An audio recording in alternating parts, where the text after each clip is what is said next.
It seems like you don't understand the definition of oppression, and I'd ask you to just refer to Google to help you out. Oppression is the prolonged, cruel, or unjust treatment or control. That is the definition of oppression. And so as I sit here as a black woman who practiced civil rights, let me tell you the reason that my colleagues wanted to make sure you understood the same black history that your side of the aisle wants to delete out of classrooms is because you can then misuse words like oppression. There has been no oppression for the white man in this country. You tell me which white men were dragged out of their homes. You tell me which one of them got dragged all the way across an ocean and told that you are going to go and work. We are going to steal your wives. We are going to rape your wives. That didn't happen. That is oppression. We didn't ask to be here. We're not the same migrants that y'all constantly come up against. We didn't run away from home. We were stolen. So yeah, we are going to sit here and be offended when you want to sit here and act like, and don't let it escape you that it is white men on this side of the aisle telling us, people of color on this side of the aisle, that y'all are the ones being oppressed, that y'all are the ones that are being harmed. That's not the definition of oppression.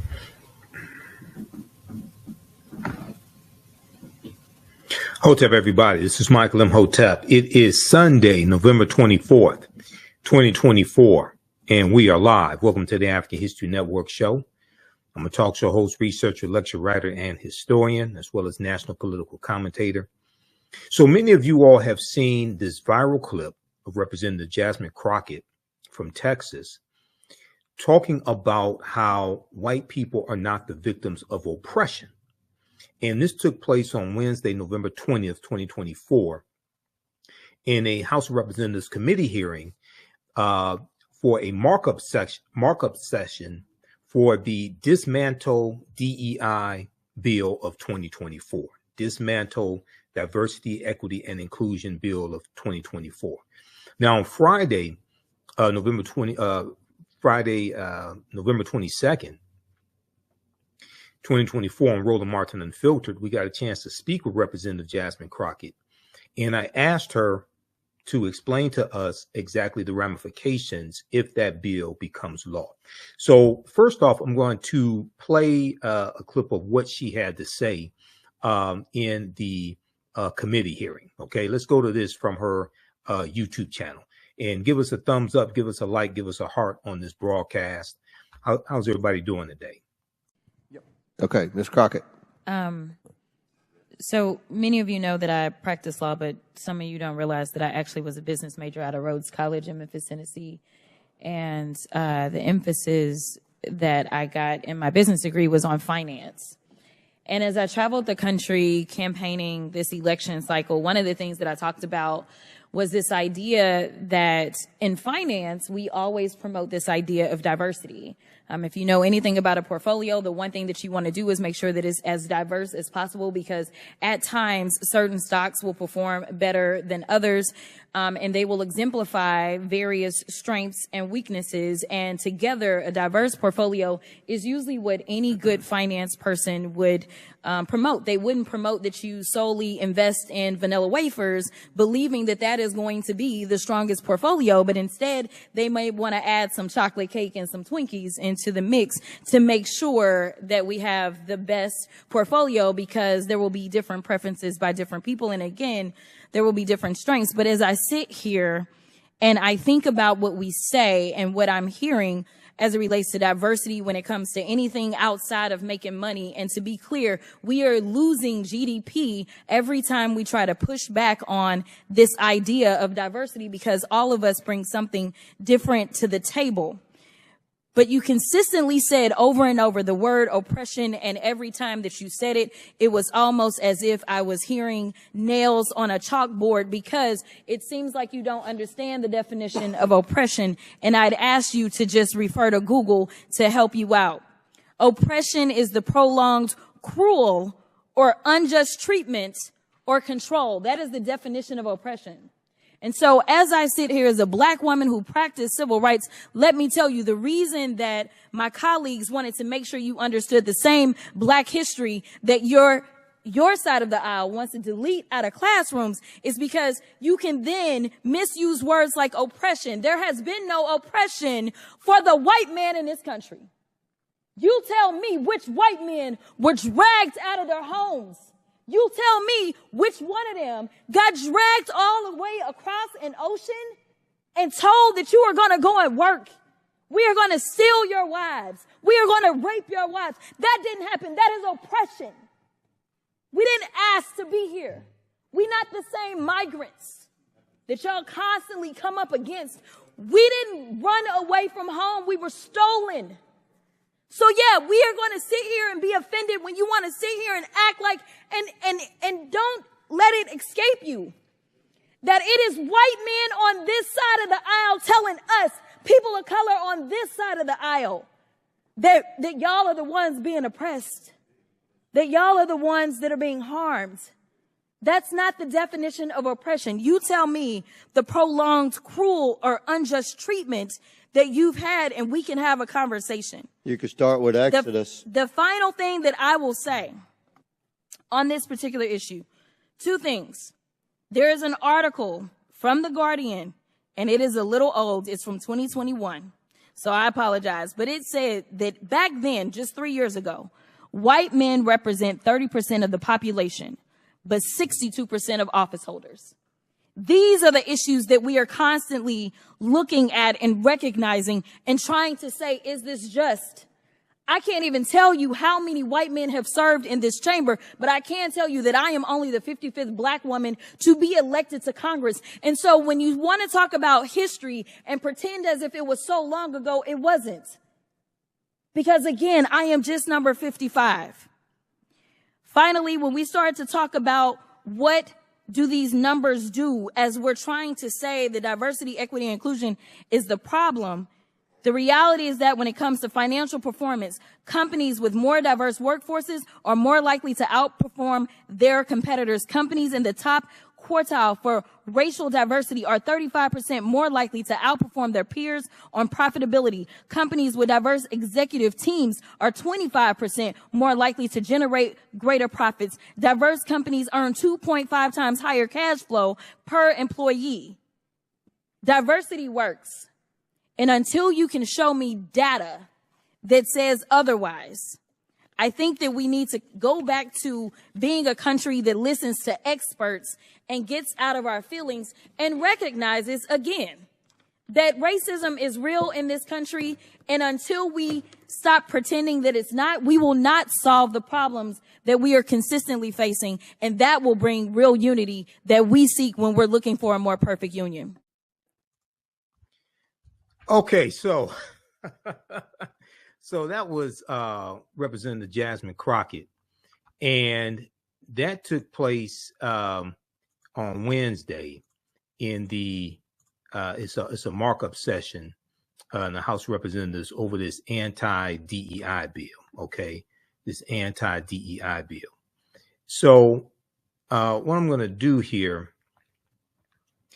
is Representative Summer Lee was also on the committee in the same hearing, and Representative Summer Lee had a response as well. Now that was it sounded like Representative James Cromer of Kentucky, who said you can start with Exodus. Okay, I'll talk about that. You know, because I deal with that in my broadcast, dealing with the history of Easter and the origins of Easter, things like that, and we talk about the Exodus and things of this nature, the quote unquote, the mythological story of Exodus. Okay, this may go outside the circumference of some people's awareness, but go watch my whole presentation that I do. It's on my YouTube channel, Michael Imhotep. Go watch my whole presentation I do dealing with the origins of Easter. Okay, Easter, Eastra, Oistra. All right, so here's Representative Summer Lee. And I want you to hear what she had to say as well. Let me grab this clip here of Summer Lee also. Okay. And you have and I've heard a lot of white Republicans, and this was one of the grievances of Donald Trump, who claimed that white people were the main victims of racism. White people experience more racism than African Americans, things of this nature. Okay. Racism is a system of advantage and privilege distributed based upon race that comes out of the ideology of European white supremacy. Racism is a system of advantage and privilege distributed based upon race. Racism occurs when one race of people control the majority of the wealth, power, resources, privileges, benefits, land, access to education, access to opportunity, jobs, money, health care, etc. And they use that to marginalize, subordinate, and do harm to another race of people. This is what racism is. When you've benefited from white privilege all your life, equality seems like oppression. So when you have people talking about diversity, equity, and inclusion, and giving opportunities to other people who normally would be overlooked for opportunities that they are qualified for, you have some people who've enjoyed white privilege all their lives who say, oh, that's racism, that's oppression. They want to skip over decades and hundreds of years of racism, white supremacy, and the maldistribution of wealth, power, and resources into the hands of Europeans. They want to skip over all that, okay, and then just say, hey, let's just wave a magic wand and say everything is equal, okay, and racism doesn't exist anymore, and let's have a colorblind society, okay. But they don't want to deal with how wealth, power, resources has been maldistributed in America. Okay, so let's go to this clip here from Representative Summer Lee.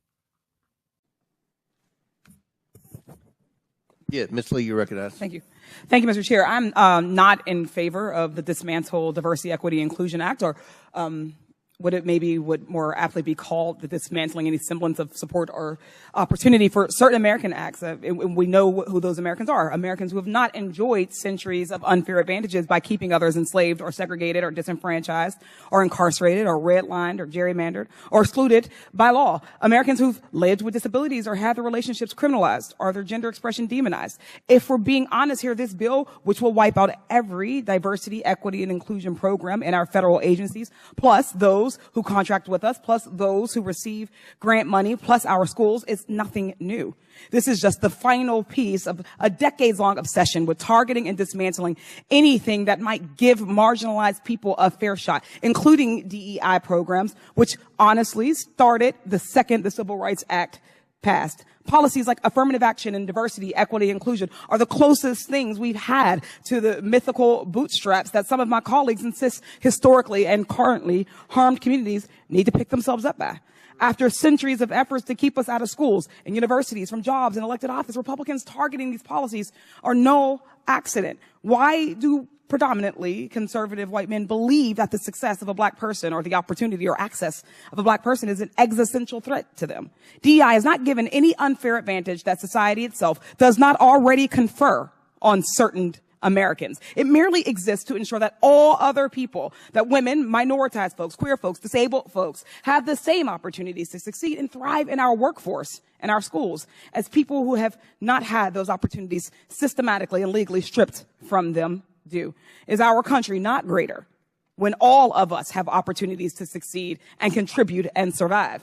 Our success and our survival as a nation is bound together. Diversity, equity, and inclusion programs only exist to band-aid over decades, hell, centuries of discrimination against people's skin color, their religion, disabilities, gender, or sexual orientations, you name it. Contrary to Republican conjecture, remedying past discrimination is not, in turn, a discrimination. And we're not going to sit here and pretend racism is over just because one black person on the Supreme Court agreed that it should be. What DEI does not do is give some kind of magical pass to better jobs, like some of our colleagues are implying. That middle word, equity, does not mean more than or better than. It means treating people fairly and impartially. It means working to fix generational and systemic discrimination to the betterment of all of us in all of our institutions. But instead, Republicans are trying to bastardize the term DEI to be a slur. When Justice Ketanji Brown Jackson was up for confirmation and when Vice President Harris was added to the ticket, they called them DEI hires. They want you to believe that a Harvard graduate with over 20 years of experience, who happens to be a black woman, is not qualified, but a Fox News personality is qualified to run the Department of Defense, and the WWE executive is qualified to run the Department of Education. Let's be real. There is an attempt to create a direct correlation between our race, being a black person, and our qualifications. So much as to say that there is no way to be a black woman. There is no resume that a black person could have that would qualify them unless that black person is a Republican. And there is a quota there. And while all of this has happened at the top level of our government, I can promise you these same things are happening on every single level of government and private sector. But those people don't have a national platform to speak out against discriminatory treatment. Where is a federal worker supposed to turn when another coworker says a racist comment to them in the break room? Where is the same-sex couple who is denied housing supposed to, because of their relationship, supposed to turn? Where is a pregnant woman who was fired for being pregnant supposed to go? Often the only place that they have to give them recourse are the diversity, equity, and inclusion programs. These folks just want to do their jobs, serving the American people in an environment that feels safe and supports them. Making work a better, safer environment for some does not mean it automatically is worse for others. And those complaining about DEI training are probably the ones who need it the most. My Republican colleagues have got to stop punching down on already marginalized communities and face their own fears of a level playing field privately. It's shameful. I yield back. Okay. So that was Representative Summer Lee as well, dropping some knowledge, bringing the facts. And I want to go to, I want to pick up on something that she just said. And she talked about Trump's nomination for the Department of Defense. And I'm going to go to, in just a minute here, I'm going to go to our interview with Representative Jasmine Crockett Friday on Roland Martin Unfiltered, Friday, November 22nd, Roland Martin Unfiltered, because I got a chance to ask her about this dismantle DEI bill and the ramifications of it. But let's look at this quickly here. So I posted this on my Facebook page, Michael Imhotep, IMHOTEP, and my fan page, the African History Network.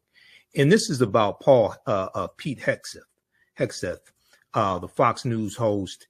And yes, he served in the military as well, but he's totally unqualified to run the Department of Defense, which is has a budget of about $900 billion a year. He's never ran any large organizations. So if we look at this here, and I posted this back on November 14th. So the current Secretary of Defense is Lloyd Austin, okay? And Lloyd Austin is a 4-star general, all right? It says here, this comes from thegrio.com, Trump's replacement for 4-star General Lloyd Austin, 44-year-old anti-woke veteran and former Fox host Pete Hegseth. And he's a weekend host on Fox News at that. And I said here, here's another example of how this election was about a lot more than just fighting inflation. Also, Trump's nominations are going to his policies are going to increase inflation, his tariffs, and will probably cause a recession. Thegrio.com said America's next Secretary of Defense could be starkly different from what the country has ever seen before. On Tuesday, just a day after Veterans Day, President-elect Donald Trump selected Pete Hegseth, 44 years old, a former Fox News commentator and former Army National Guardsman. Okay, he's in the National Guard, to lead one of the world's most powerful militaries. Hegseth will succeed Secretary General Lloyd Austin III, the nation's first Black Secretary of Defense, a historic choice made by President Joe Biden in 2021. Now, Lloyd Austin is 71 years old. He's a 4-star general with 41 years of service in the Army. He earned a Silver Star for his leadership in the Iraq War and later oversaw all combat operations in Iraq as commanding general of the United States forces, as well as military operations in Afghanistan in the 2010s. Pete Hegseth, a Trump loyalist who previously influenced the former president to pardon a group of military members accused of war crimes, has been outspoken against women serving in combat and is critical of what he calls a quote unquote woke military. He said any general, any admiral, whatever, with a connection to DEI, diversity, equity, and inclusion, or woke stuff, woke sugar honey iced tea, has to go. He said, he was quoted saying on a recent podcast. This is the stark difference between nominations coming from a Joe Biden, who nominates qualified people and who nominated a lot of qualified African Americans for various positions, and Donald Trump, who is nominating a lot of people who are accused of sexual assault or somehow involved in sexual assault. And many of them are totally unqualified for these positions that he's nominating them for. And some people are referring to this as affirmative action for white people. Affirmative action for white people, but affirmative action, a totally different type of affirmative action where you have unqualified people being nominated for positions.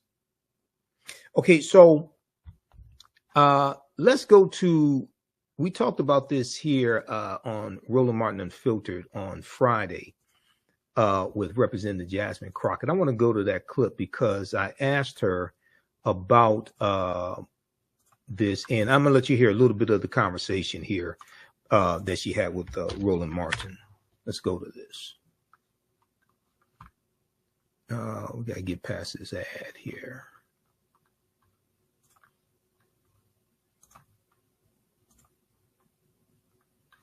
All right. Let's flip over to this one. Oh,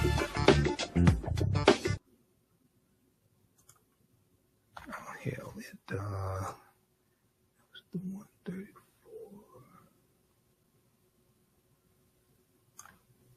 Capital directly through.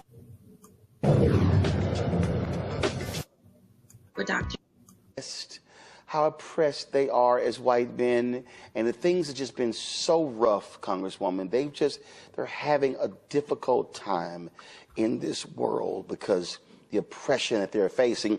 And then you got these commentators out there saying, see, right there. Congresswoman Crockett, she's the problem. That's the problem with these Democrats. They keep using this woke language, and this is why they're going to keep losing. Yeah, so interestingly enough, I was watching commentary from the New Zealand Parliament, and there was a line that really caught me as they're having kind of this struggle as it relates to Indigenous people. And the line was, when you are accustomed to privilege, to then have to deal with equality makes you feel as if you are oppressed. And that line hit me so deep because that's exactly what it is. These are people that have enjoyed privilege their entire lives, whether they want to recognize it or not. And for literally everyone, because I kept saying, where's Byron? Where is Byron? Is Byron about to jump in this? Because I want to see what Byron has to say, because Byron served on the committee as well. But for some reason, Byron wasn't around to debate this particular bill being marked up. And the author of it, Representative Cloud out of Texas, was complaining that right now they are being oppressed. And then there was an issue with Higgins out of Louisiana, where he was arguing that he had been oppressed because Ayanna Pressley asked him to stop misusing the legacy of Martin Luther King and basically honor the wishes of Martin Luther King's family. And he said, see, y'all are trying to oppress me. You're trying to take away my First Amendment right. And it was just frustrating because they consistently use this language and they really don't understand what oppression is, or they want to pretend like they don't understand. And that's why I needed to make sure I reminded them of what Google has defined oppression as. And I'm sure any other reasonable dictionary defines oppression in a similar way. And they are not being oppressed. They are whining little men. You mentioned New Zealand, and of course, Parliament was temporarily shut down. This is what after Maori lawmakers performed a haka, a traditional dance demonstrating the community's anger over you talking about the treatment of indigenous people in that particular bill. Pull the audio up, y'all, real quick. Come on.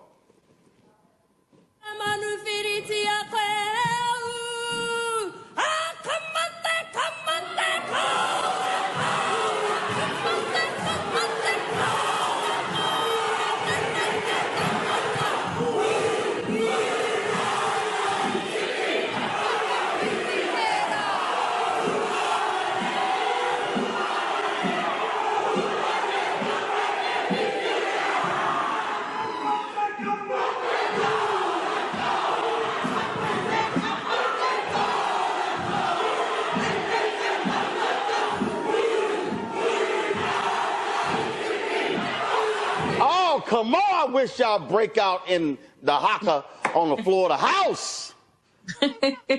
I don't necessarily see that happening, but there is this movement of the far right that we're experiencing right now where it's all about whitewashing. It's all about deleting. In fact, again, in that same scenario in New Zealand, they talked about the colonization.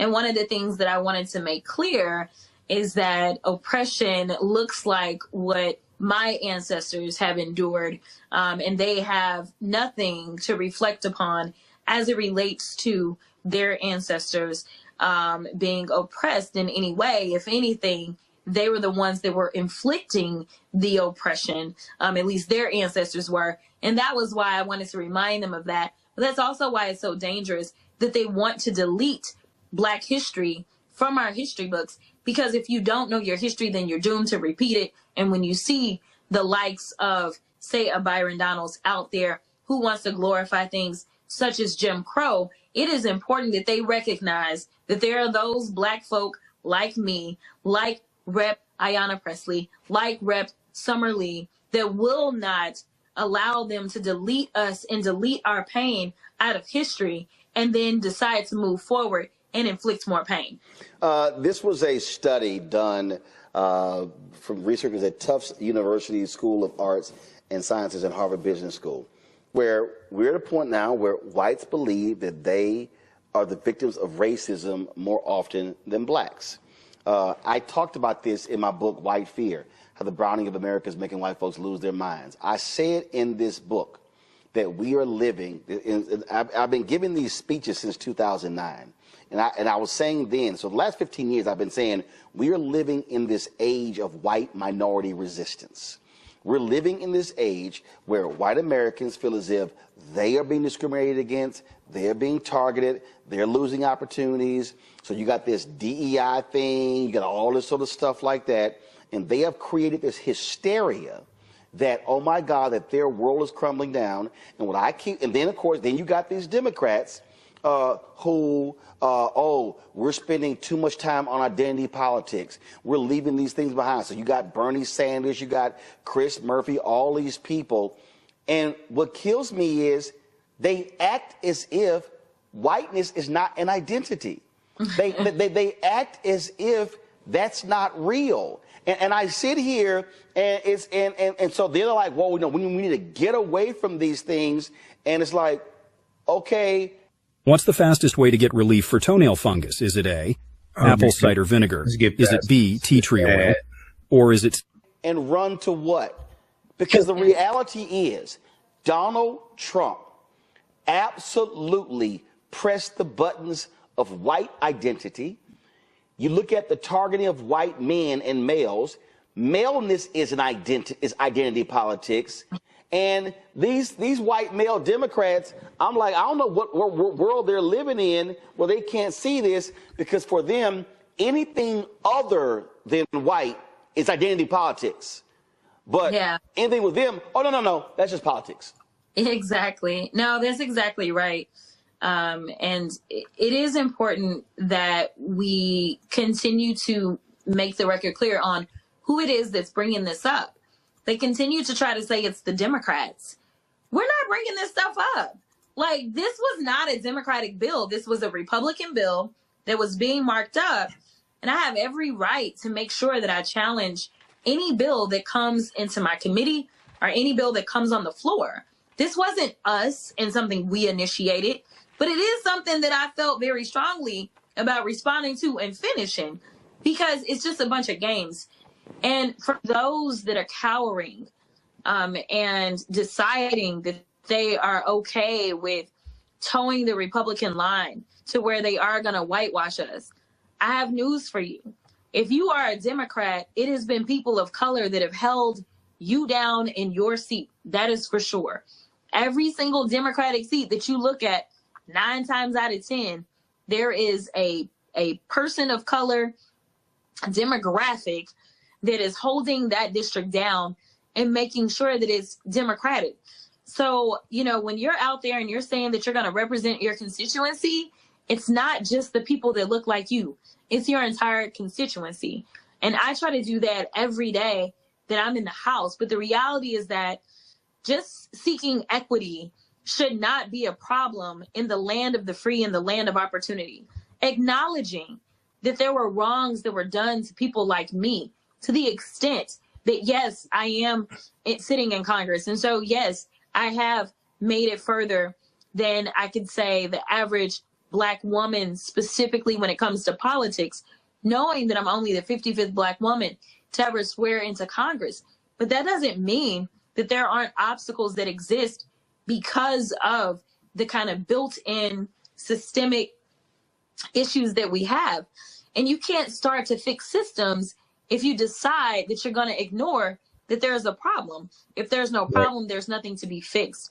So the fact that they are trying to roll back the hands of time, and they said that this was all because they wanted to make sure that the most qualified people are working in our federal government, and I applaud my coworkers, especially Melanie Stansbury, who made a very good point of pointing out that Donald Trump is definitely not concerned about qualifications when we look at the people that are being put into position. And I even made the point yesterday, and I said, I can't say that I agree with Senator Scott on anything.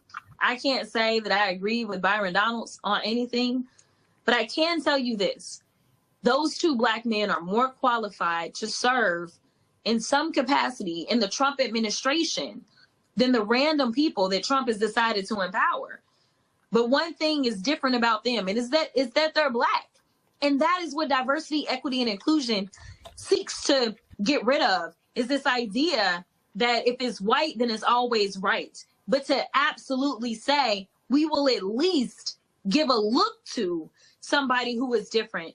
And what they failed to really talk about in that hearing is that diversity is defined the way in that particular bill in such a way that veterans are diverse, in such a way that it's including your sexual orientation, it's including your sex, it's including all these things. But it's not just race. It goes down to your religious background. It's talking about diversity as a whole. And they didn't want to talk about that. So there actually potentially will be a negative impact specifically on our veterans, because a lot of our agencies look at your service as a veteran, and they look at that, and that helps you out when it comes time to earn a position in the federal government. And now they don't even want to do that. And these are people that risk their lives to make sure that we can maintain freedom in this country. Does it frustrate you? All right. So look, I'm gonna pause it right there. You can watch the full interview at Roland Martin's YouTube channel, and that's from November 22nd, 2024. I'm gonna go to when we got a chance to ask her questions, and I'm going to go to my question because I wanted her to further explain the ramifications if this bill passes. Now, if it passes the House, which it probably will, because Republicans control the House, in this Congress, this session, it probably won't pass the Senate because Democrats control the Senate. Okay, it's 51-49. But it could come up in the next It can come up. It can come up in the 119th Congress. Okay, and it will. I think it probably needs 60 votes to pass. Hopefully, it doesn't need 51 because Republicans will have 53 or 54 seats in the Senate. So, because if it passes the House and passes the Senate, Donald Trump is signing it into law. If somehow it passed now, the House and the Senate, Joe Biden would veto that bill. This is once again an example of how elections have consequences. And go watch the November 6th broadcast I did the morning after the election, because I was in Washington, D.C. When I actually did that broadcast, and we dealt with what happened, what went wrong, etc. All right, so I want to go back to that clip in here. I got a chance to ask Representative Jasmine Crockett a question.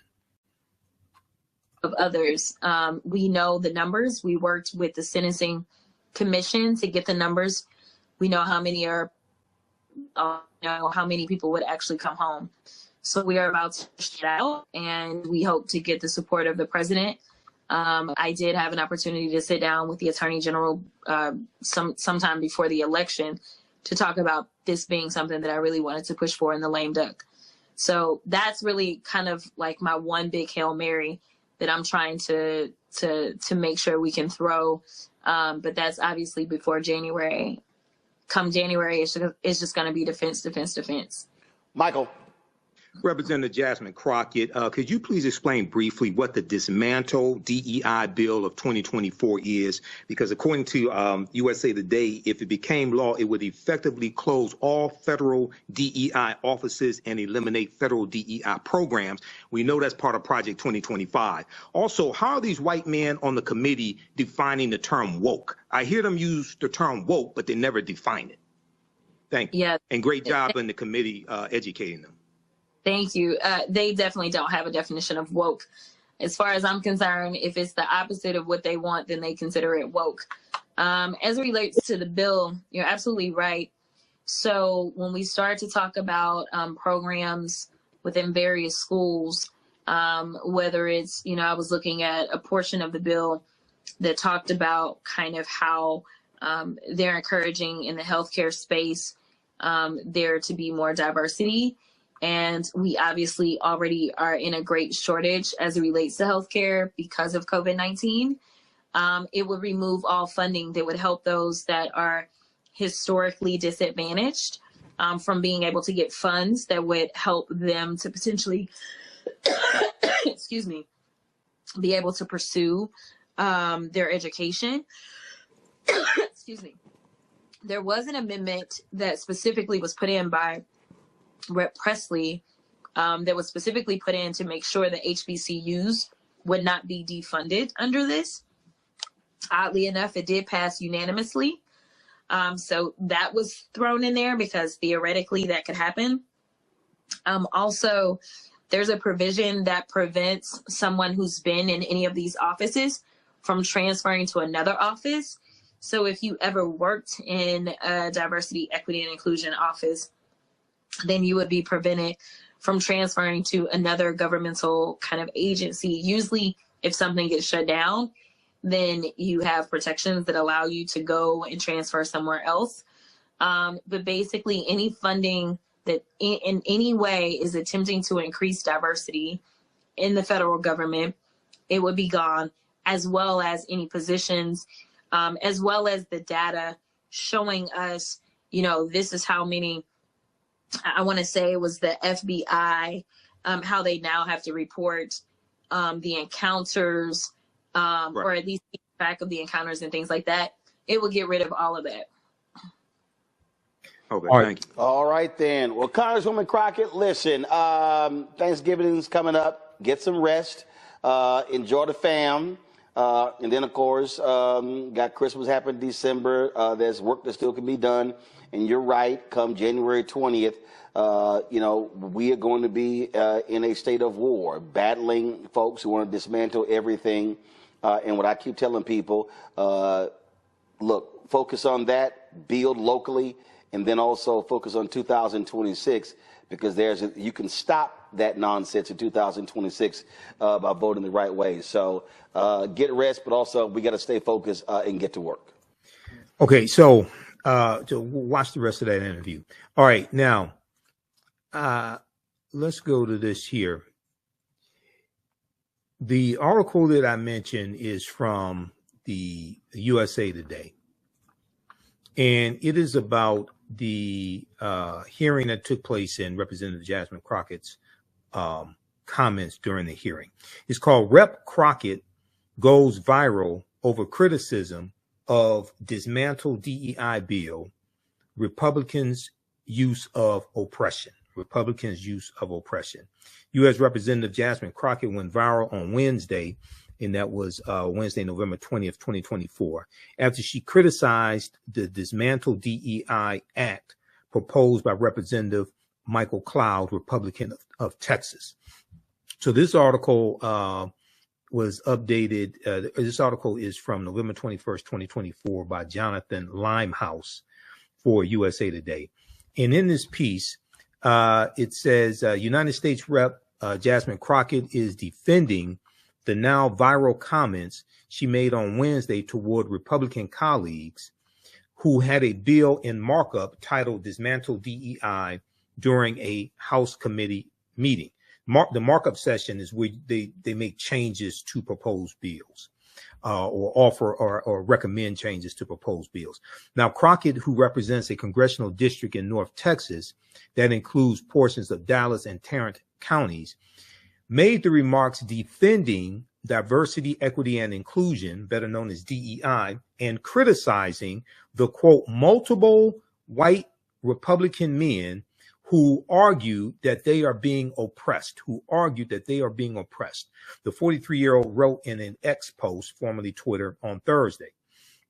She said, quote, I didn't bring race into anything. They did and always do. And then they twist history and dilute the definition of words. Okay, she said in the social media post. And I follow her on Instagram. I don't follow her on X. I don't use X a lot, and I'm about to probably would deactivate my account with X as well. But I do follow her on Instagram.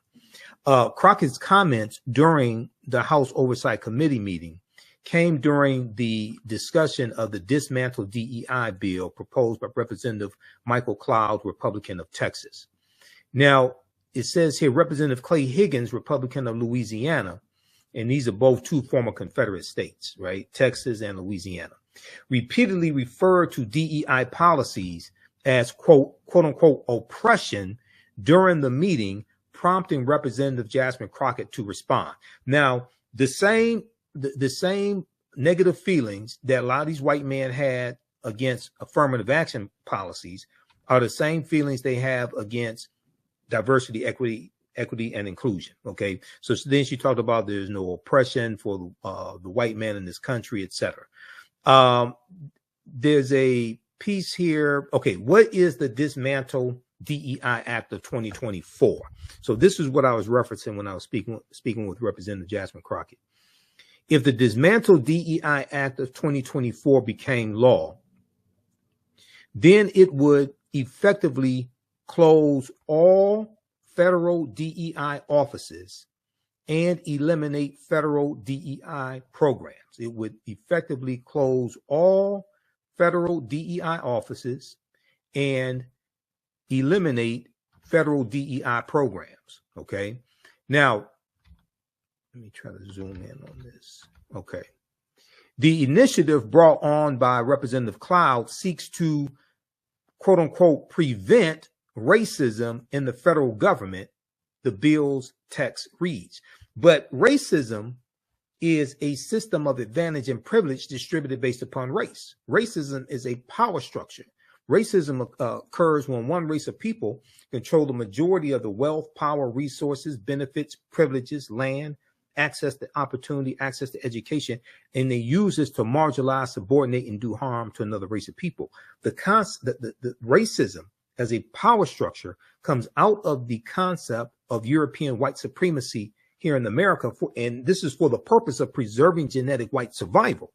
So when I hear white people saying that they're trying to prevent racism by attacking and dismantling diversity, equity, and inclusion, when DEI programs had to be created because of systemic racism, because of decades of racism. Then I have to ask them, what are you talking about? And this is why I ask the question when I hear these people, is the DEI is the new critical race theory. Notice they stopped talking about critical race theory so much, and they're attacking diversity, equity, and improvement programs, the diversity, equity, and inclusion programs. Just a couple years ago, the buzzword was critical race theory, right? And they were attacking critical race theory and saying critical race theory was being taught in K through 12. But critical race theory is a legal analysis created largely by African-American legal scholars like Derek Bell and Kimberly Crenshaw in the late 1960s to analyze the laws that were in place and to figure out why had not African Americans made more advances after the civil rights movement. Okay, the Civil Rights Act of 64, Voting Rights Act of 65, Executive Order 114246 in September 1965, which is known as affirmative action, that executive order from President Lyndon Johnson, Fair Housing Act of 1968 under Johnson before Richard Nixon gets elected. And then also that Fair Housing Act had the first hate crimes act in the history of this country as well. Okay, that was part of the Fair Housing Act, and that was largely for African Americans, and that was as a result of the modern day civil rights movement. So there is a legal analysis to analyze the laws and the impacts of the laws, and it's taught in graduate school, law school, and a little bit in undergraduate level. Critical race theory is not taught in K through 12, but Fox News and the right wing and Republicans and people like Christopher Rufo and things like this made critical race theory the boogeyman for white Republicans, white conservatives to attack. Well, they're doing the same thing with diversity, equity, and inclusion programs. They're making it the boogeyman. They don't want to deal with the maldistribution of wealth, power, and resources. They don't want to deal with a history of racism in this country. And then when you start talking about that history, they say, stop dealing with the past. Okay. And what's interesting is that they want to suppress the teaching of a lot of this history in schools, history of slavery, civil rights movement, etc. Okay. But they want to go back to the same periods of time that they're trying to suppress the teaching of the history of and use laws from that same period of time to attack people in the present. So the Comstock Act of 1873, named after Anthony Comstock, that would bring about the nationwide ban on abortion, but also a ban on contraceptives, the Comstock Act. That's talked about in Project 2025, but in Project 2025, they refer to it by its U.S. criminal code as opposed to its actual name. I think it's USC 1462 or 1461. That's how it's referred to in Project 2025. They wanted, Donald Trump is talking about using the Aliens and Sedition Act of 1798. Okay, that's 5 years before the Louisiana Purchase of 1803. The Aliens and Sedition Act of 1798 is the law that was used in 1942 to round up the Japanese and put them in internment camps. It went through variations over the decades, but that's the law that was used to put the Japanese in internment camps. He wants to use that to round up 11 million or 12 million or 15 million or whatever number he wants to put on the number of undocumented immigrants in this country and deport them. Okay. Well, that's going to cause the economy to collapse. Okay. And you don't have enough law enforcement agents to even help with that. And you're going to run into real problems if you try to use the military to do that also. You have the Insurrection Act of 1807. Okay.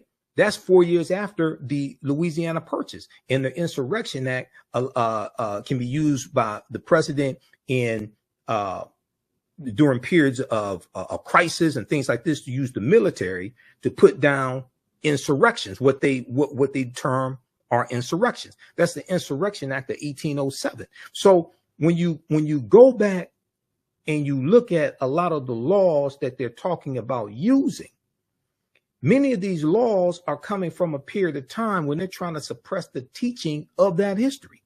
If you look at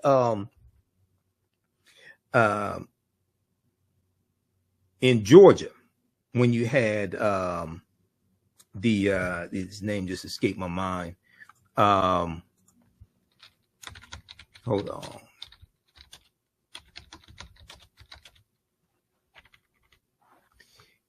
In Georgia, you had the 3 white men that killed Ahmaud Arbery, right?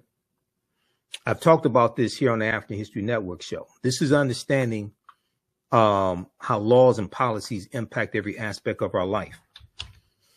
The law that the 3 white men who killed Ahmaud Arbery, the law that they were using to say that they were trying to enact a citizen's arrest, that law dates back to 1863, when Georgia was part of the Confederacy. Okay?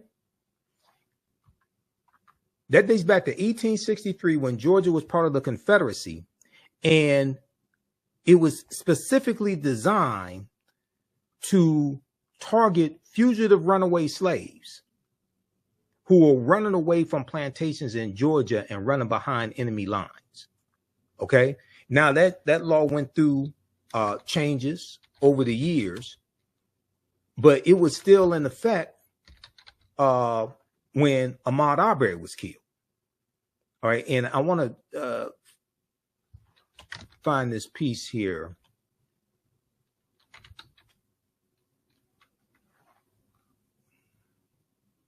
There was now that law was repealed. Okay, after Ahmaud Arbery's death, that law was repealed.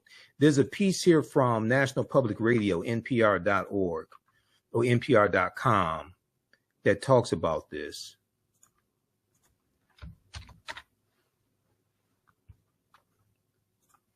And I'll go back to the piece from USA Today. But this is an example of how elections have consequences.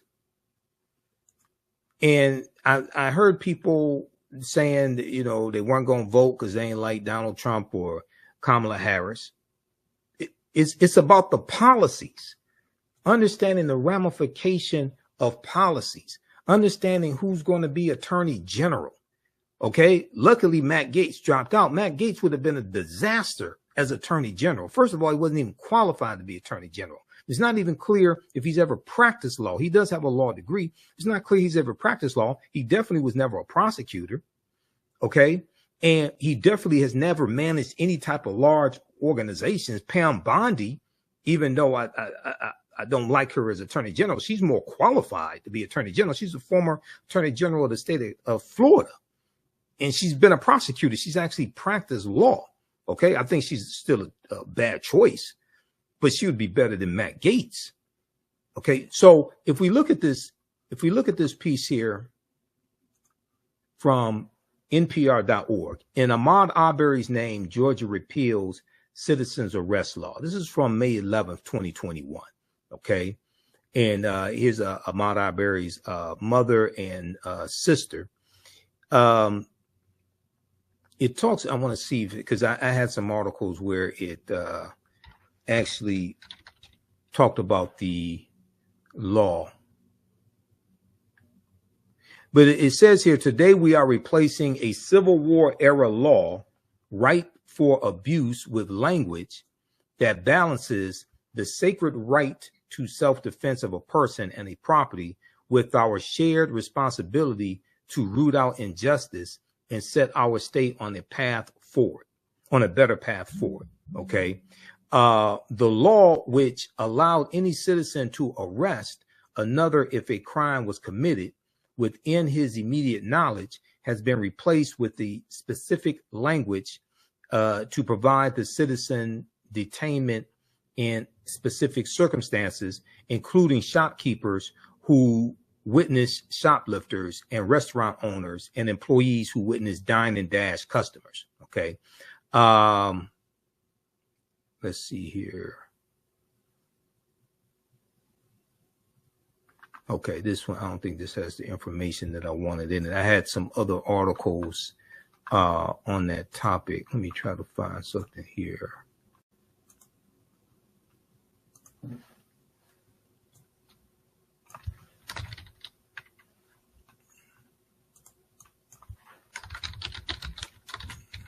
All right, give us a thumbs up, give us a heart, give us a like on this broadcast. Okay, yeah, this is one from Reuters.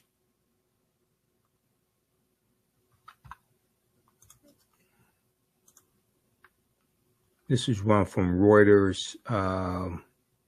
Slavery era law in focus in Georgia case. Let's look at this here.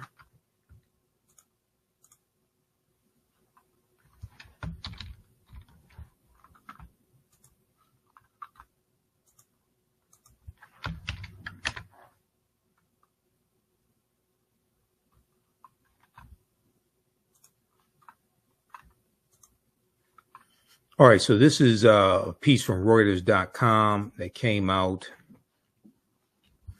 October 27, 2021. Slavery era Georgia law in focus in trial over Ahmaud Arbery's killing. So they're constantly trying to suppress the teaching of the history, but they're constantly using laws from the same period of time where they're trying to suppress the teaching of.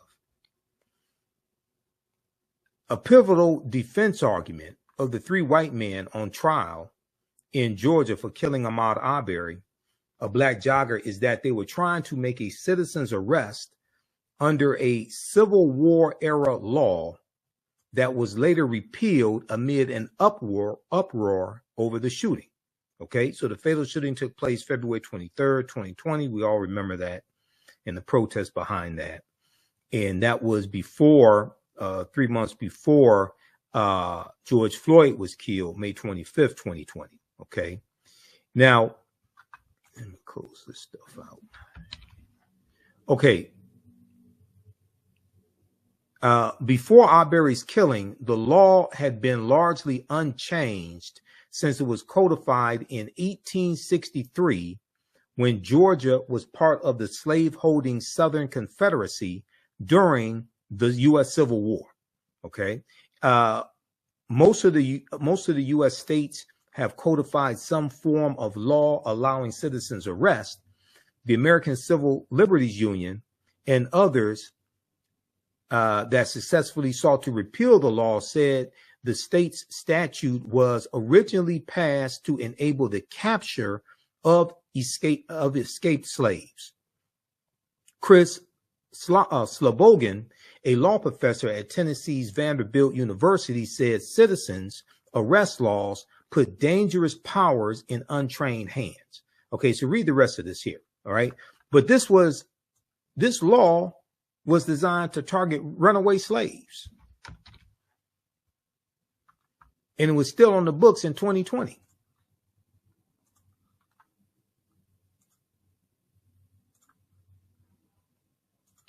All right, now let's go back to the piece from USA Today and give us a thumbs up, give us a heart, give us a like on this broadcast.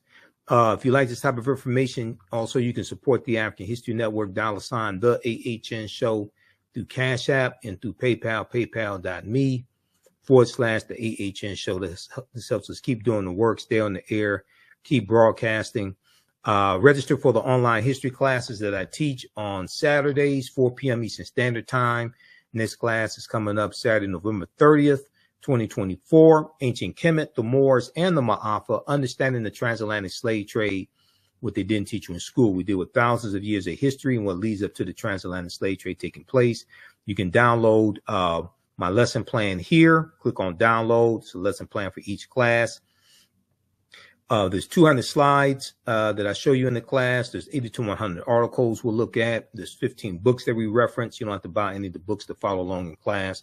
I'll also show you excerpts of interviews I've done with some of our scholars like Professor James Small, Professor Kaba Kamene, Anthony Browder, Ranoko Rashidi, and others. Okay, there's a preview here that you can watch as well. And then our Cash App information, $ the AHN show through Cash App, $ the AHN show through Cash App. Here's our QR code. And also when you go to our Cash App, it'll probably say Michael. It may show my picture there. And we have our Cash App here. And these are some fake African History Network Cash App accounts that have been stealing money from us. I'm still trying to get shut down. And click on this link here for our PayPal link as well. All right, let's go back to this piece here from USA Today.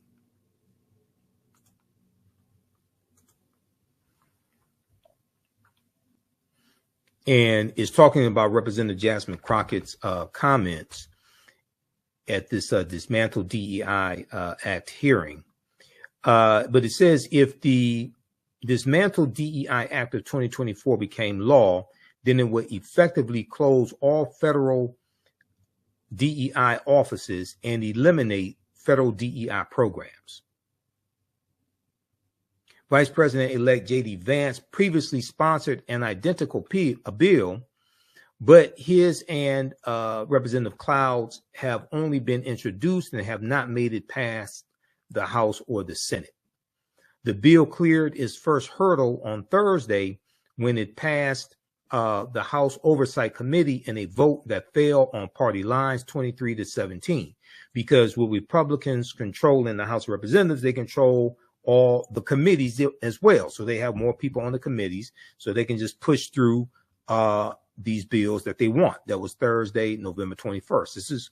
This is why another example of how elections have consequences. DEI programs masquerade as fairness while instead fostering division, inefficiency, and discrimination in our institutions, Representative Cloud said in a statement released Thursday. They waste taxpayer dollars and undermine the merit-based principles that have made America strong. The Dismantle DEI Act takes aim at this harmful ideology and will root out of our government, ensuring our institutions focus on the mission of serving the American people efficiently and effectively. It didn't talk about fighting racism. Didn't talk about fighting white supremacy. You need diversity, equity, and inclusion because of racism and white supremacy.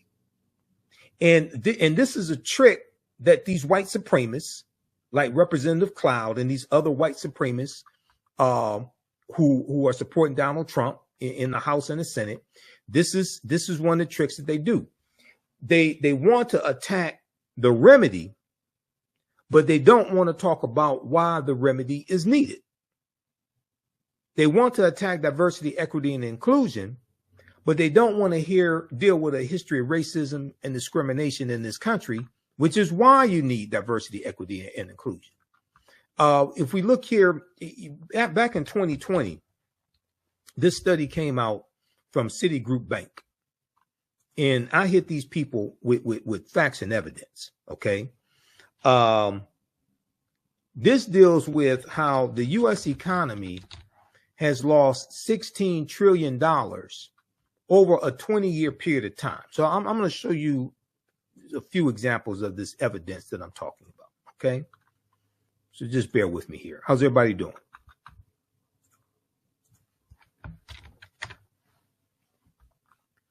I did a broadcast about this when it came out. This is from September 23rd, 2020, from CBS News. Racism. Hold on, let me close out this video. Racism cost the U.S. $16 trillion Citigroup fines. Now, this was a study done by Citigroup Bank.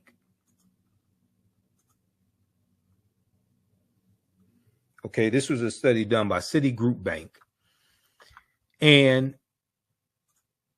we're going to look at this here briefly. If I can close these damn ads out. America could have been $16 trillion richer if not for inequities in education, housing, wages, and business investment between Black and white Americans over the past 20 years new research concludes. The study released by Citigroup is the latest in a body of research that attempt to quantify the economic impact of systemic racism. Citigroup arrived at a $16 trillion figure after estimating that Black workers have lost $113 billion in potential wages over the past 2 decades because they could not get a college degree. The housing market lost $218 billion in sales because African-American applicants could not get home loans. About $13 trillion in business revenue never flowed into the U.S. economy because African-American entrepreneurs could not access bank loans, right? So when you talk about trying to put policies in place to address these structural inequities, those like Representative Cloud, those like the Republicans on that committee that benefit from the structural inequities, they'll call the remedy racism, but ignore the real history of racism. So this is why they're throwing around this term of oppression and don't even know what it means. Now, the article from CBS News goes on to say, what's more, the U.S. could have $5 trillion in gross domestic product over the next 5 years if those gaps and others were closed today, the study indicated. So this deals with changing laws and policies. This deals with changing laws and policies. Quote, racial inequality has always had an outsized cost, one that was thought to be paid only by underrepresented groups, Citigroup banking chair Raymond McGuire said in a statement. What this report underscores is that this tariff is levied on all of us, end quote. It's showing how racism hurts everybody, but African Americans are disproportionately impacted by racism. Federal Reserve data show that white households' net worth grew 43% to $61,200 between 1995 and 2016, while it remained flat at $35,000 for African American families. Now we know it's increased under Biden Harris as well. It's about 45,000 or so, something like that. We know the median household net worth for African Americans has increased 60% under the Biden Harris administration. But check this article out here. This is from 2020. Okay. Racism has cost the U.S. $16 trillion Citigroup fines. Then we can look at this piece here from, I did a segment of the African History Network show a few months ago, early this year, dealing with this new book by Andrew Carl. And this book deals with how African Americans have been overtaxed when it comes to property taxes by $600 billion. Let's see here. This is an article from Black Enterprise.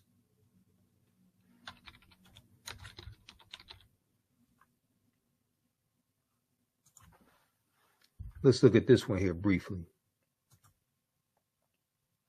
New book reveals how New book reveals how the U.S. stole $600 billion from Black Americans through unfair taxes post-slavery. This is after slavery ends.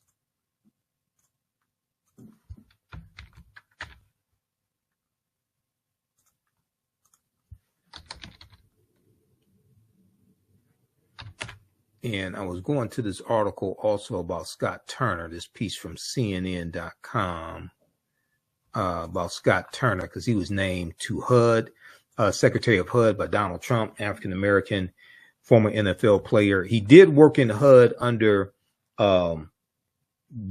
Ben Carson. Okay. So at least he has some experience working in HUD. But I knew they were going to give HUD to the black guy. I knew they were going to give HUD to the black guy. Check out this article here from CNN.com. Trump names former NFL player Scott Turner as his pick for Secretary of HUD, as HUD Secretary. This is from November 22nd, 2024. And he was executive director of the White House Opportunity and Revitalization Council under Trump's first term.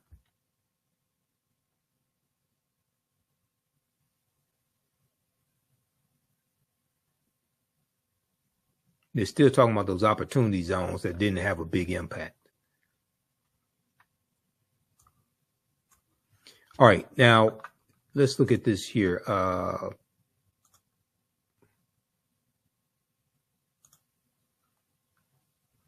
wanted this one from blackamericaweb.com. I mean, not Black Enterprise.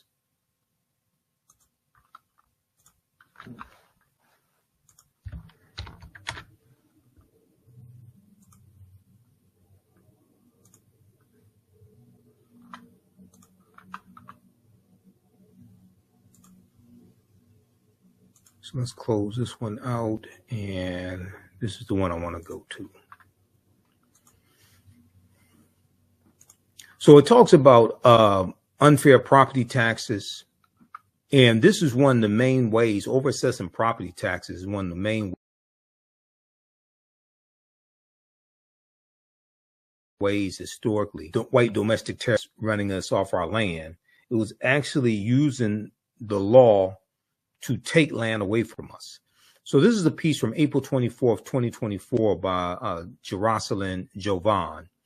New book reveals how the U.S. stole $600 billion from Black Americans through unfair taxes post-slavery.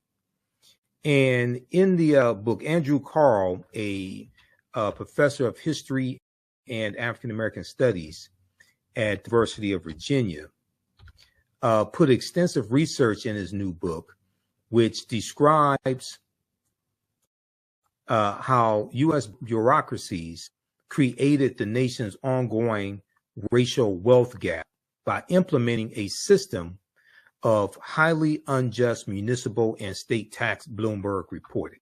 Because Bloomberg has an article on this as well. Let me refresh the screen.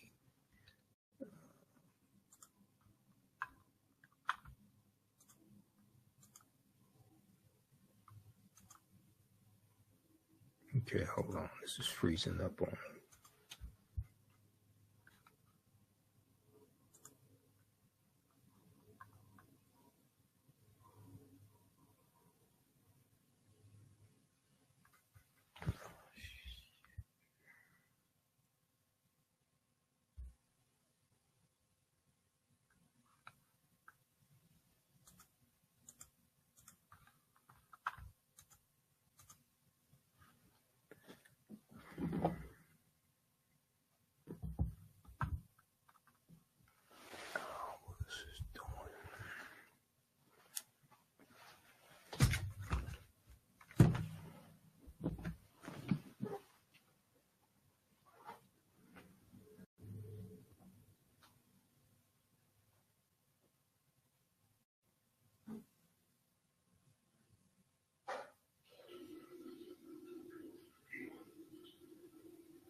All right, for some reason, I'm trying to see this. For some reason, this froze up.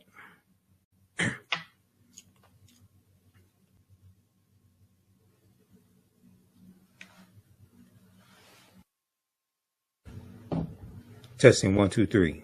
Testing. Testing 1, 2, 3.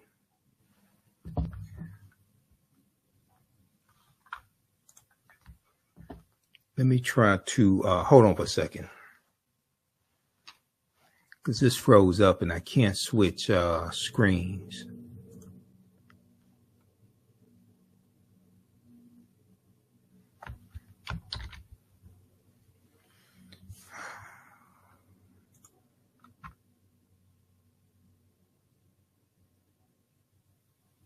It's Google Chrome just on me.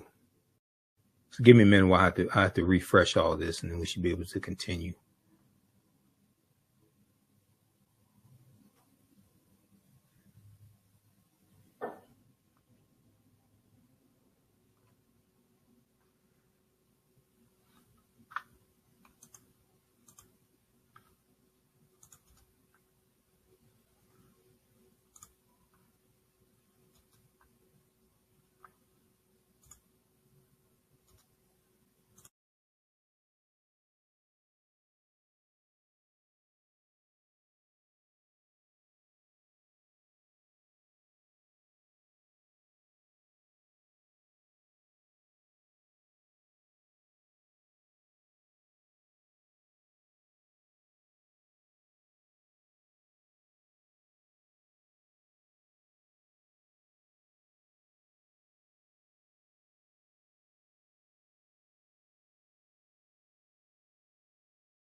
Okay, we're back.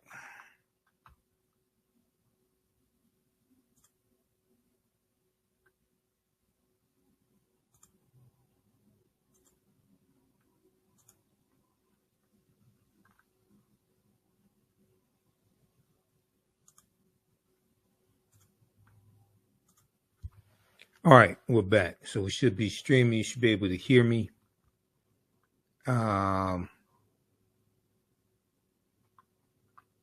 Okay, let's continue. Let's go back to the, we were looking at the article from Black Enterprise.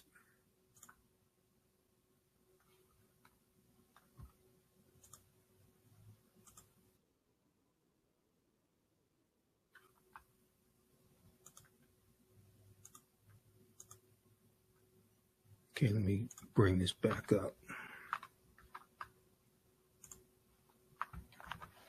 All right, so we're back. You should be able to hear me okay, hopefully.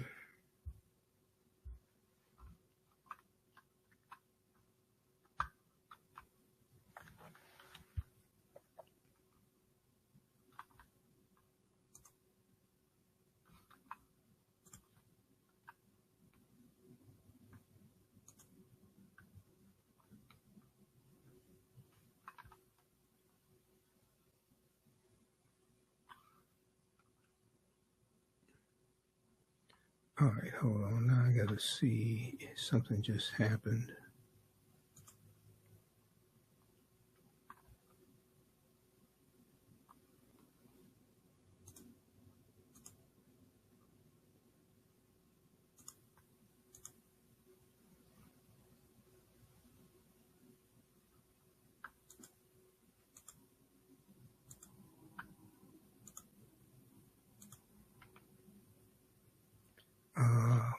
Hold on, I'm trying to find my other controls. Damn.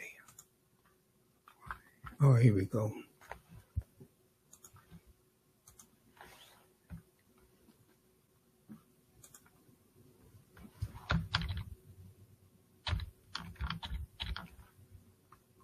Okay, so this article here from Black Enterprise, this deals with the book by Andrew Carl. New book reveals how the U.S. stole $600 billion from Black Americans through unfair taxes post-slavery. All right, and in the article, it says Andrew W. Carl, professor of history and African American studies at the University of Virginia.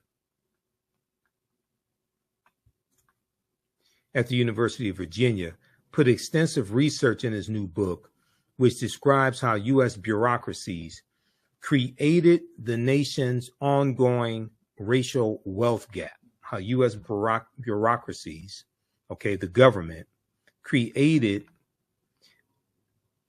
the nation's ongoing wealth gap by implementing a system of highly unjust municipal and state taxes, Bloomberg reported. Okay, Bloomberg News. The black tax, 150 years of theft, exploitation, and dispossession in America, shares statistics, studies, and tales of black Americans being cheated out of land ownership and pushed into poverty by racist laws and practices dating back to the Jim Crow era, okay, and pushed into poverty by racist laws and practices dating back to the Jim Crow era. Andrew Carl said, this history sheds new light on the forces generating economic inequality in America and the racial character of those inequalities,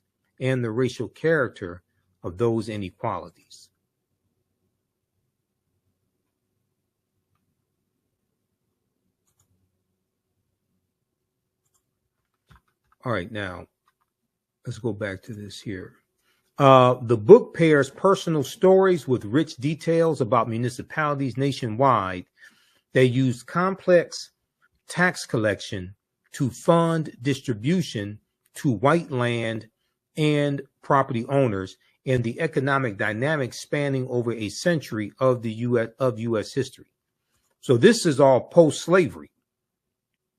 And the structural inequities that exist today are the legacy of slavery. So you have to address the structural inequities and the maldistribution of wealth, power, and resources that happen because of laws. Starting in the late 19th and early 20th centuries, unfair tactics were used to doubly disadvantage black landowners by artificially inflating property value estimates for tax collection. Doubly disadvantaged black landowners by artificially inflating property value estimates for tax collection, overcharging them for their land and exploiting their inability to pay as a means to seize their properties. So I want to go to this example. They give a few examples here in the article. I want to go to this example here. This is about a man named Hillary Thomas Sr. In 1920, Hillary Thomas Sr. lost 24 acres of land in a tax sale. 24 acres of land in a tax sale, quote unquote, under dubious circumstances after the great-great-grandfather of George Floyd failed to pay $18.83 in taxes, losing the land forced the Stewart family into poverty. So Hillary Thomas Stewart Sr.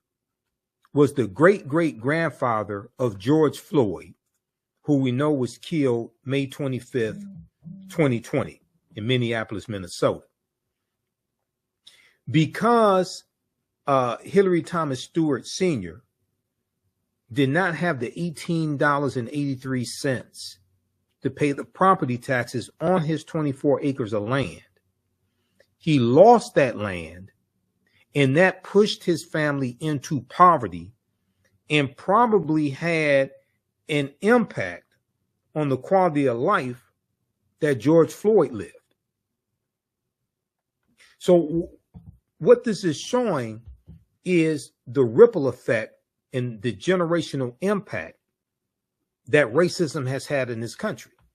So when we talk about diversity, equity, and inclusion to start to repair some of that damage, then you have these white people, like these Republicans on this House committee, that want to attack it, but don't want to deal with the history of racism that's been inflicted upon African Americans that maldistributed the wealth, power, and resources in the first place.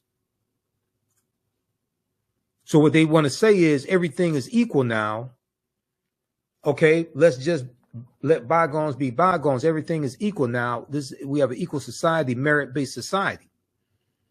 Okay, well, if merit and hard work were the basis of success in this country, nobody would be more successful than a slave, because we dominated the skilled trades. There were at least 262 skilled trades and crafts that African people had in this country from 1619 to 1865.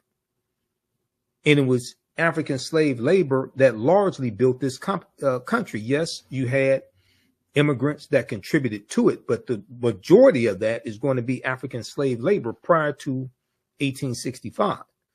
When looking at the 11 million acres of land taken from African Americans, it equates to $326 billion in today's dollars. Not to forget the millions in taxes that African Americans have overpaid for a century. From 1870 to 1920, African Americans were overtaxed by more than $27.5 billion, I should say.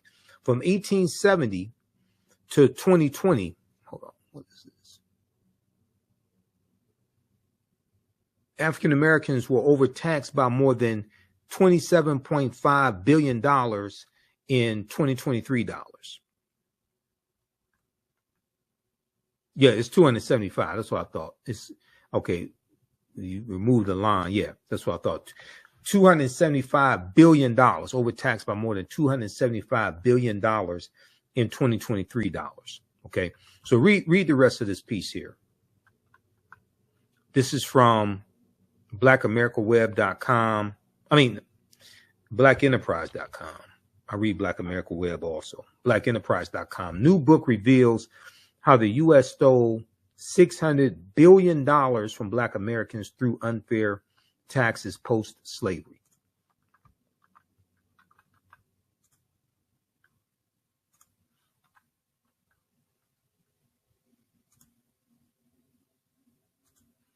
All right, now, I gotta see how to do this. They put these new controls up here. And let's see. Okay, now next example. Let's see. Don't want to look at another example. Well, I pulled this up, so let's look at this quickly. Since they were in Congress, right? Let's look at this example. And I find it interesting that a lot of these congressmen don't want to talk about this.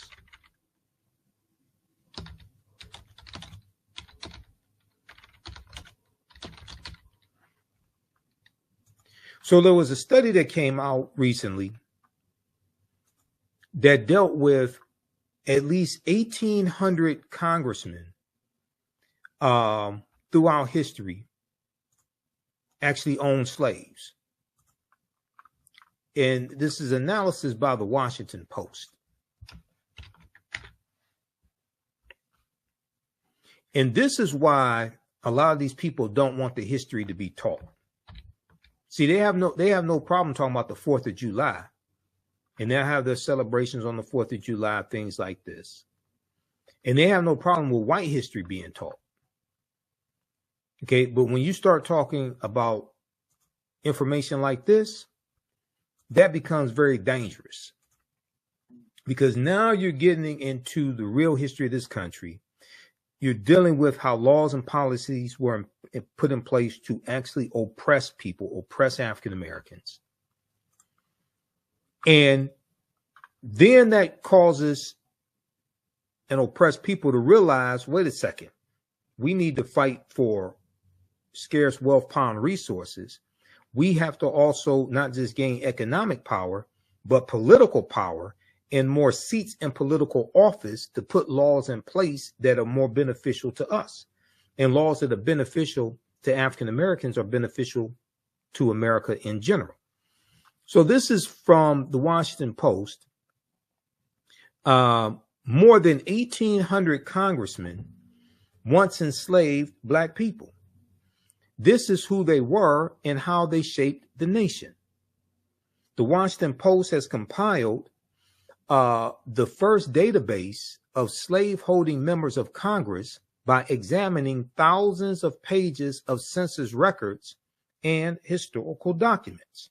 And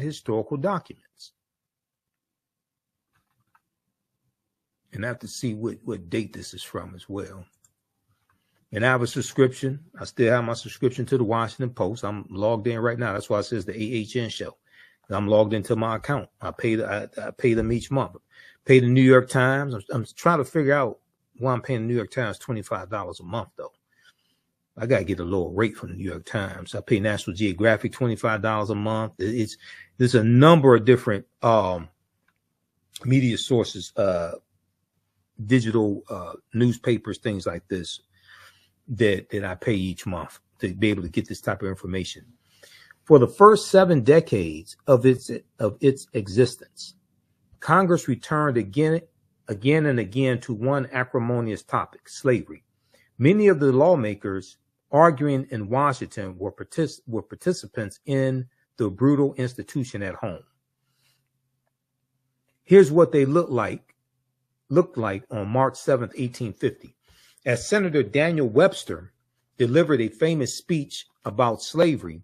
More than 40 of the 106 congressmen listening owned human beings. More than 40 of the 106 congressmen listening owned human beings.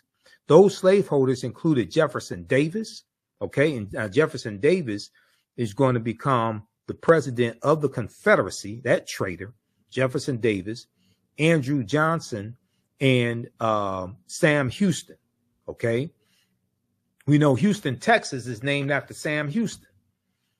Again, you had Sam Houston in the Battle of the Alamo, and Texas won its independence from Mexico in 1836. Now, 1850, that's going to be the year that you have what's known as the Compromise of 1850. And the Compromise of 1850 organizes the land that the U.S. gets from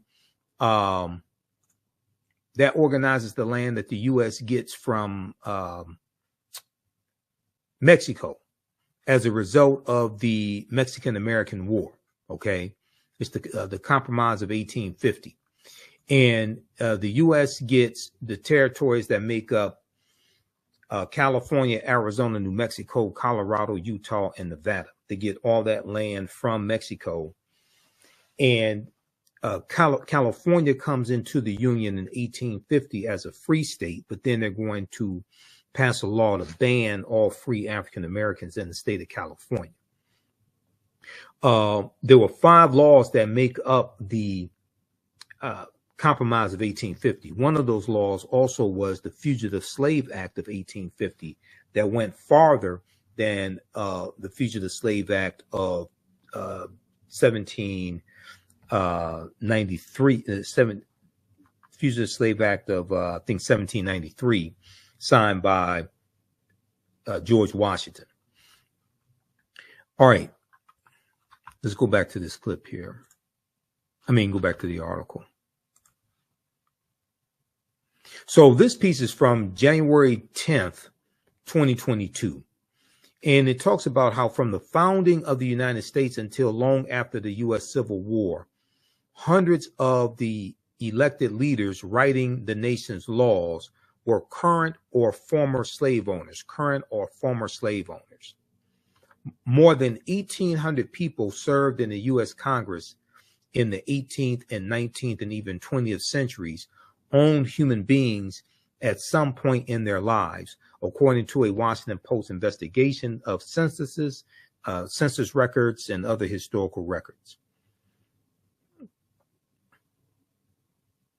Some were owners of enormous plantations, like Senator Edward Lloyd V of Maryland, who enslaved 468 people in 1832 on the same estate where abolitionist Frederick Douglass was enslaved as a child.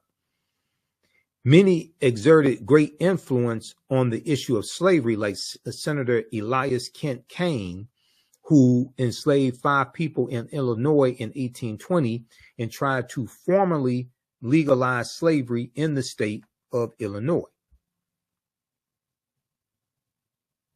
As northern states outlawed slavery, the proportion of congressmen who were slave owners declined. But some congressmen in New England continued to enslave people until at least 1820, and some representatives of New York, New Jersey, Pennsylvania, and other states continued to enslave people for at least a decade longer.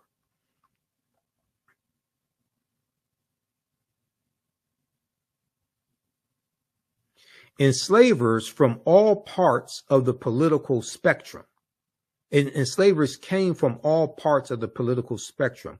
The Washington Post database includes lawmakers who were members of more than 60 political parties.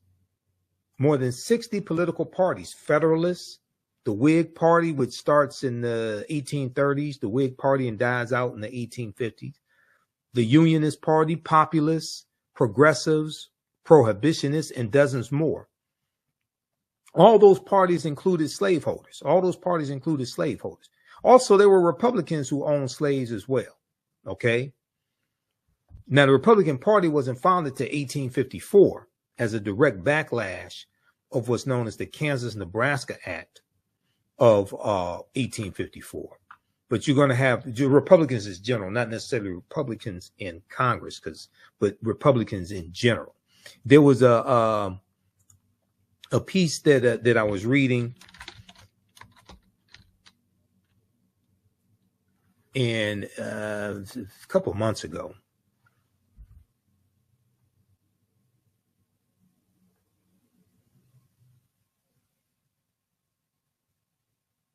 And let me see, which one was that? You got one from CNN. Yes, Republicans. Let me see. Hold on. No, not that one. That's not the one I want.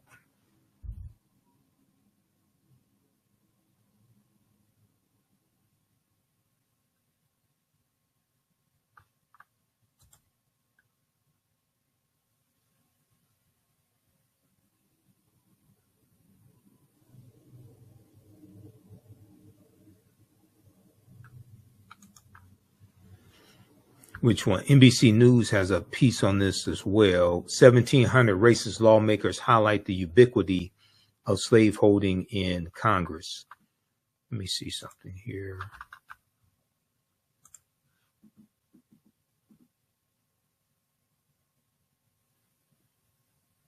Well, I'll have to find it later. One example, it talks about the Missouri Compromise of 1820. Now, the Missouri, I teach about this in the second online history class that I teach, Black resistance movements from 1492 to 1968. The Missouri Compromise came about as a law to organize the land that the U.S. got from the Louisiana Purchase of 1803. So the U.S. gets territory from France, 828,000 square miles of land, and the U.S. is going to carve out about 15 states from that land that they get from France in the Louisiana Purchase. They get all this land for about $15 million, right? And it allows Maine to come in as a free state and Missouri to come into the Union as a slaveholding state. But the rest of the territory, the Missouri Compromise abolishes that land and the rest of the territory. When Congress voted on the 1820 Missouri Compromise, which prohibited the expansion of slavery in the northern half of the country, the House and Senate contained a nearly equal number of slaveholders and non-slaveholding states because they try to keep a balance between slaveholding states and non-slaveholding states. Almost twice as many slaveholders, or 44%, voted against the agreement, the Missouri Compromise, compared with 25% of non-slaveholders. The law was crafted by a slaveholder, Henry Clay, who is so renowned as one of America's greatest statesmen that 16 counties around the country are named for him. There's a picture of that's John McLean, Ohio congressman and later Supreme Court justice. He dissented in the notorious 1857 Dred Scott decision. So the Missouri Compromise becomes part of the ruling in the Dred Scott decision, because the U.S. Supreme Court ruled that part of Dred Scott's part of his argument was that because he was taken into the Wisconsin territory, that he was free. Okay. And the Wisconsin territory was made free because of the Missouri Compromise of 1820.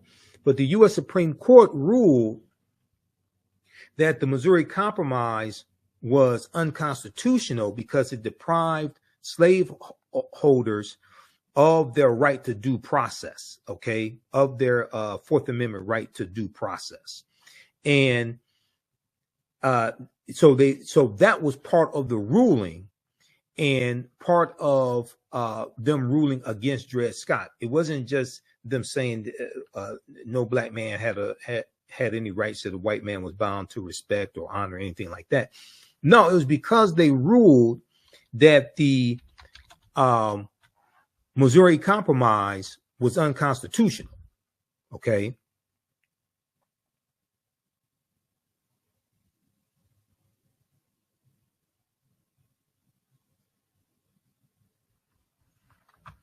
All right, and there's an article on the Missouri Compromise as well, and there's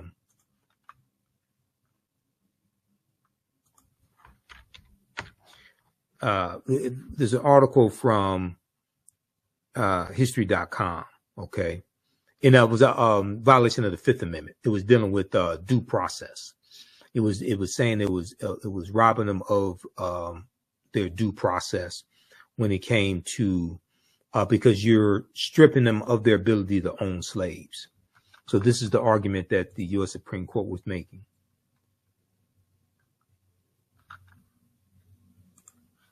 All right, you can read the rest of this here. Read the rest of this piece from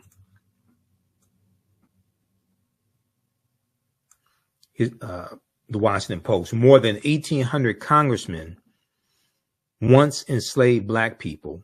This is who they were and how they shaped the nation.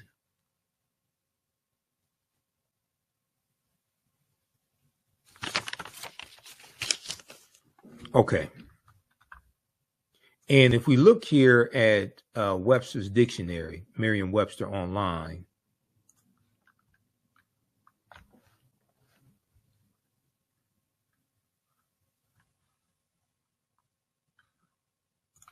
we look at the definition of oppression.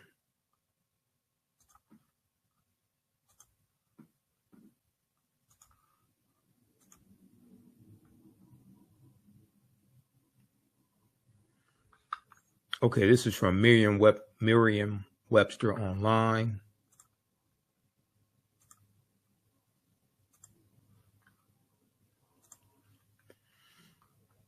Oppression. Can I stop this video? Unjust or cruel exercise of authority or power.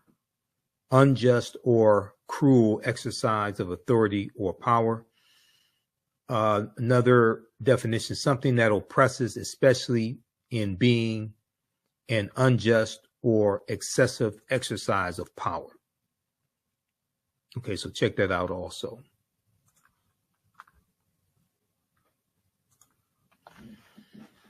All right, so look, hopefully you learned a lot today. This was that was excellent what Representative Jasmine Crockett as well as Representative Summer Lee did in that hearing. These are the types of bills that Republicans are putting forth. These are and even if you look at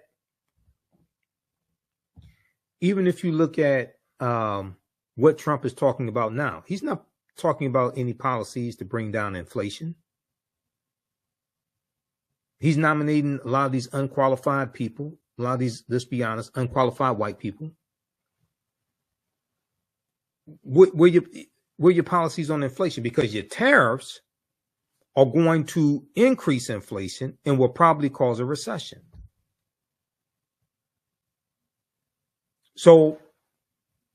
people, I'm going to do a separate broadcast dealing with these people who he's nominating, like Russell Vought, who's the architect of Project 2025. After Donald Trump said he had nothing to do with Project 2025, then he goes and nominates people who helped write it. And you nominate Russell Vought, who worked in the Office of Management and Budget under the Trump administration, the first Trump administration. But this guy is the architect of Project 2025. And Donald Trump is, and NBC News has an article on this, he is tapping into people who wrote Project 2025 to staff his cabinet.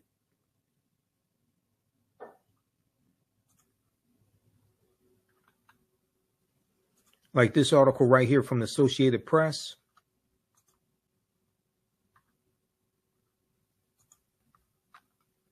This one right here. After Trump's Project 2025 denials, he is tapping its authors and influencers for key roles. Why is that?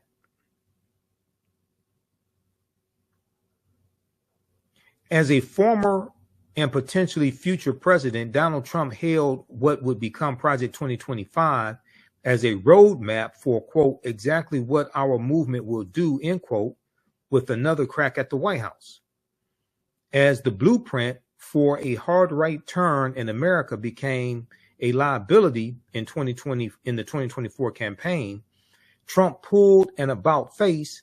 He denied knowing anything about the, quote, ridiculous and abysmal, end quote, plans written in part by his first term aides and allies. Now, after being elected, the 47th president on November 5th, Trump is stocking his second administration with key players in the detailed effort he temporarily shunned. Most notably, Trump has tapped Russell Vought for an encore as director of the Office of Management and Budget. Tom Homan, his former immigration chief, he's tapped him as border czar, quote unquote border czar. They're making up a position for him because border czar doesn't even exist.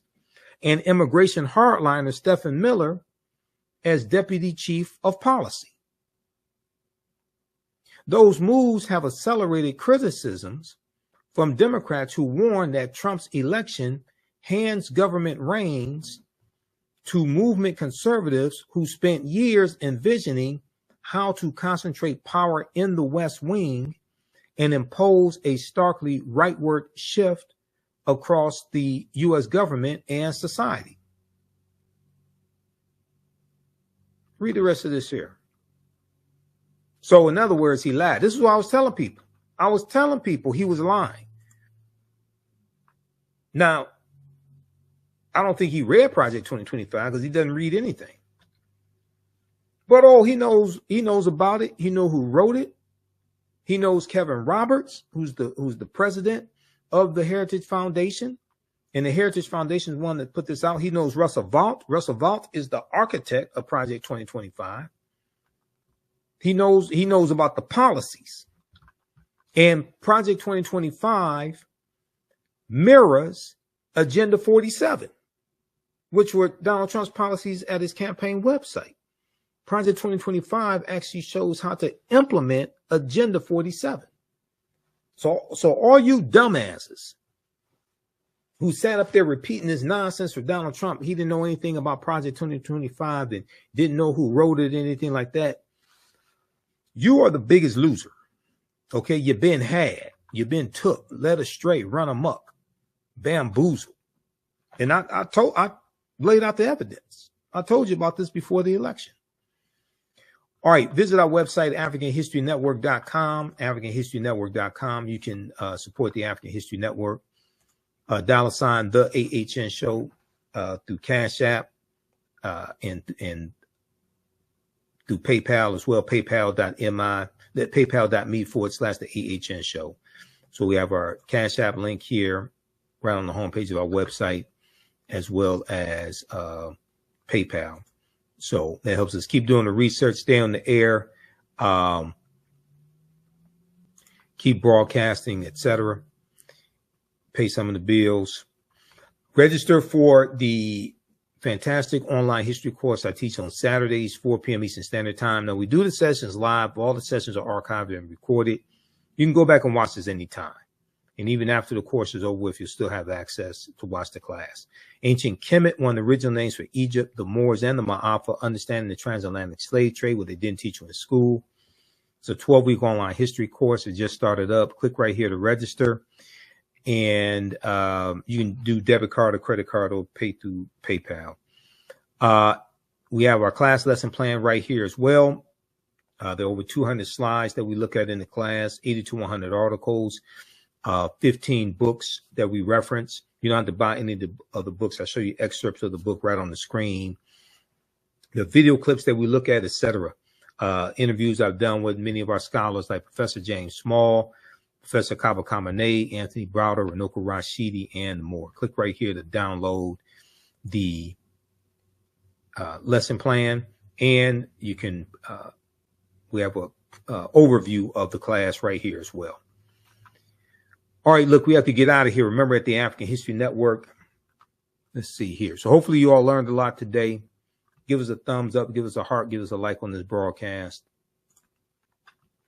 Remember, at the African History Network, we focus on educating, empowering, and inspiring people of African descent throughout the diaspora and around the world, because right now it's corrects wrong behavior. What you do for yourself, what you do to yourself, and what you allow other people to do to you and get away with is based upon what you think about yourself. It's not over till we win Wakanda forever, and we'll talk to you next.